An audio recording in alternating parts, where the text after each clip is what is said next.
Hello, my name is Brian Stevenson, and I am your host of the Cyber Chronicles. We have a very exciting Memorial Day episode for those who've served. Thank you so much for your sacrifice. We couldn't be here without you guys. So let's get talking about the Cyber Chronicles. So this week's episode, we're going to talk about a laptop filled with 6 of the most dangerous viruses on sale if you can buy it. We're going to talk about charging stations at airports that you should be aware of. We're going to talk about Google's G Suite users' passwords out in the open for 14 years. Oops, Snapchat. We're going to talk about Snapchat. We're going to talk about a stolen NSA tool that has wreaked some havoc. So let's get started. Okay, the first article comes to us from The Verge. A laptop filled with 6 of the world's most dangerous viruses on sale for more than $1 million. Basically, this is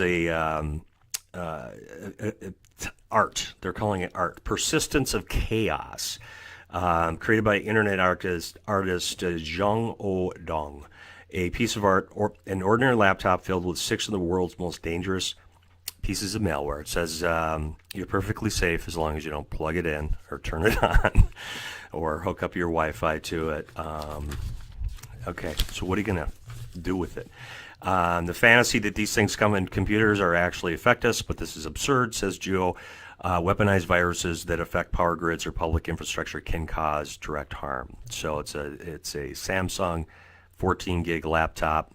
Currently it's on sale. We'll have the link down below. If you're crazy enough to buy this thing, it's 1.2 million.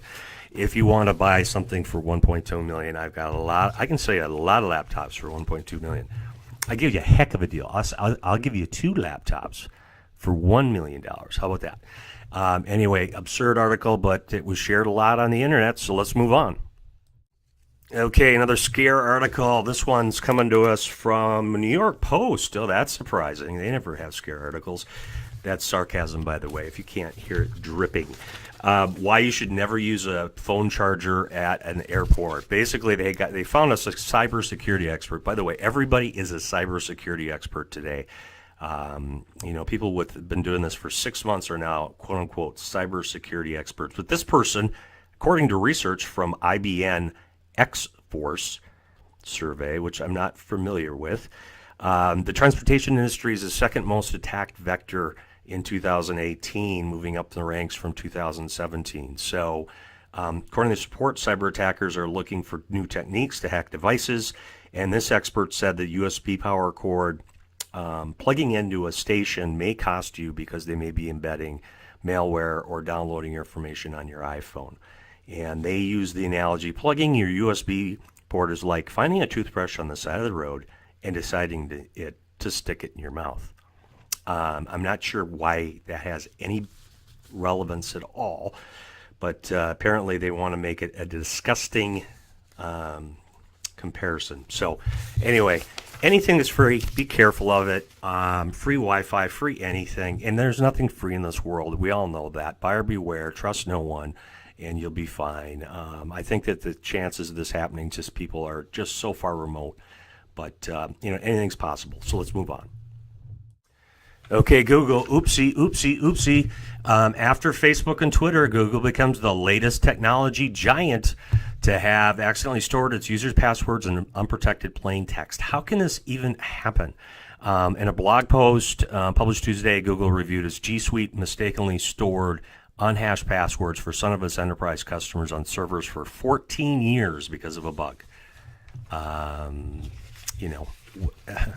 Okay, so maybe people should start reviewing their entire passwords, everything else. But Google, the G Suite, if you're not familiar with it, it's kind of like kind of a business type suite, kind of going after the Microsoft type business. Google did say we made an error when implementing the functionality back in 2005, and the admin council had stored a copy of the unhashed password. So it is, pretty small little remote chance that anything happened with it. They don't know if anybody's actually had any infections or information compromised as a result. They're just saying that they had a copy of the passwords that were unprotected, unencrypted on an admin's console. So, and they're telling people about it. So nothing to be worried about, but it was shared quite a bit on the internet again last week. So let's move on. Okay, Snapchat. Snapchat. If you're using Snapchat, you're probably not listening to this podcast. Memorial Day weekend begins with a dire note, and it talks about the latest in Snapchat. So some Snapchat employees apparently spied on other user accounts, and the spying came from inside the house. The former and current employees developed a tool called SnapLion to allow the company access to user accounts in order to comply with legitimate legal requests from law enforcement. That's an oxymoron, by the way. According to two employees, some of the platform's employees abused it. Oh, that's surprising. Abusing information that you can get access to. Just if you're using Snapchat, if you're using Facebook, if you're using anything that's quote unquote free, just be aware your information is probably being read, and that should be fine. So don't put anything in there personal or da da da da da. So anyway, let's move on to our top article of the week. Okay, our top article of the week comes to us from the New York Times, and this is under the category of irony. For nearly 3 weeks, Baltimore has struggled with a cyber attack that basically shut down the city.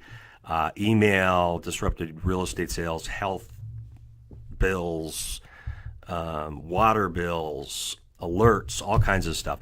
But a key component of the malware that cyber criminals used in the attack was developed at a taxpayer's expense, a short drive down from Baltimore on the Washington Parkway at the NSA, National Security Agency, according to a security expert, another security expert on the case.